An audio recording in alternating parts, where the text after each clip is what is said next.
Hey folks, my name is Kevin Wright and I'm coming to you from Holdenville, Oklahoma. I'm a Sunset alum from the class of '01, I think. I've been in ministry for about 25 years. I've served as a youth minister, as a campus minister, as a church planner, and now I'm preaching in the church that I grew up in. I want to share with you a story about something that happened in this congregation a couple of years ago. We had some visitors, young couple. They had 4 boys, and my wife and I had become friends with them through, I think, a kid's soccer team, and we developed a friendship with them. And they were curious about church and had questions about church, so they started coming. And they came for, I think, 3 or 4 weeks. And man, this congregation is incredibly welcoming. They may struggle with their preacher sometimes, but the congregation itself is incredibly loving. And they liked it. This family liked the congregation, and they were coming, and it was awkward for them, I think, some at first, but they got over those things that felt awkward to them. For one thing, after the first time they visited, the wife had some tattoos, and she was worried that people would judge her for her tattoos. And I assured her that we would not judge her for having tattoos and weren't worried about her having tattoos. And then that night I preached on tattoos and how we are geared toward loving and bringing people in, not finding ways to exclude them or drive them away. Anyway, suddenly they disappeared on us. They didn't show up. We didn't know what happened to them. And we started digging around, and finally, kind of shamefacedly, they told us, and they were embarrassed, what happened. One Sunday morning, after worship, a man who came to church sometimes, and you'll find that there are people like this. They'll bounce around from church to church, and he was bouncing in our congregation for a while. Well, he honed in on this young couple and was all over them after worship, talking to them. And he had a notebook, and he was trying to get the wife's phone number. And he kept telling them, you guys need to come to church here. You need to come to church here. You need to be baptized. Give me your phone number. Give me your phone number. And he said, you got those 4 boys. I'll watch those boys anytime you want. I'll babysit. If y'all want to go on a date, I'll just give me a call and I'll watch them. And the husband eventually gave him the phone number just to get his own phone number to get him to leave his wife alone. And before they got out of the driveway or out of the parking lot, this man was calling them, hounding them. Well, we had no clue until they told us. And that scared them. It drove them away. It made them not want to be around, especially so early into the relationship with the church. Frightened them off. I don't blame them. When I found out what happened, I had to talk with the elders. One of the elders had to talk with that guy. His feelings were hurt. He left.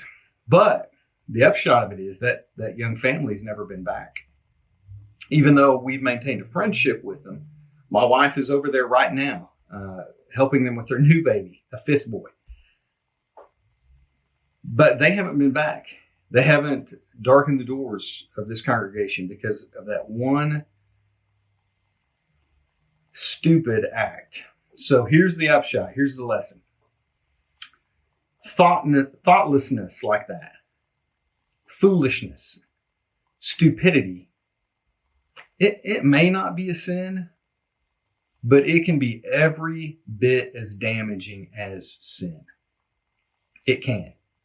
You're going to find in your ministry that you're going to be working for your people to be good, right? I mean, you're going to be preaching and teaching about the holiness of God, and you're going to be calling them and leading them and teaching them how to be holy like God is holy. But that's not enough. If that goodness is not allied with wisdom, then you're going to find a lot of your work is going to come to nothing. It will be like pouring water into a spaghetti strainer. You'll be working and working, pouring the water in. It'll just be coming out the bottom because even if they're good, they're not wise. I'm going to give you some scriptures. Look at Hezekiah in 2 Kings 20. Some emissaries from Babylon came to visit him, and foolishly he showed them all the treasures of his kingdom. He took them on a tour of all his wealth. Isaiah the prophet comes to them and says, look, all those treasures that your fathers have built up and you've built up, Babylon is going to come take them. And in fact, your sons are going to be dragged away and be made eunuchs. What Hezekiah did was thoughtless. He just blindly showed off everything he had. Now, you may argue, Kevin, there was some pride mixed up in there, and I would not argue. And you may say, God was using Hezekiah to enforce his covenant of blessings and curses, specifically curses. And I wouldn't disagree with you. But good night, Hezekiah. You want to be an avenue of God's blessings to come, not God's curses. Be good. Teach your people to be good, but also be wise. Teach your people to do the same. I'll give you a couple of verses here. Matthew 12:36. Jesus said, I tell you, on the day of judgment, people will give account for every careless word they speak. You're going to find more people driven off, or maybe as many people driven away from your church by careless words as you do sin. And that's the truth. I can make a list for you now of people who've been driven away because someone said something stupid. To walk in wisdom toward outsiders, making the best use of the time. Let your speech be gracious, seasoned with salt, so that you may know how you ought to answer each person. Wisdom, wisdom, wisdom. Do everything with prayer and forethought. Weigh decisions that you make and season your words with salt. Walk in wisdom. That's my lesson.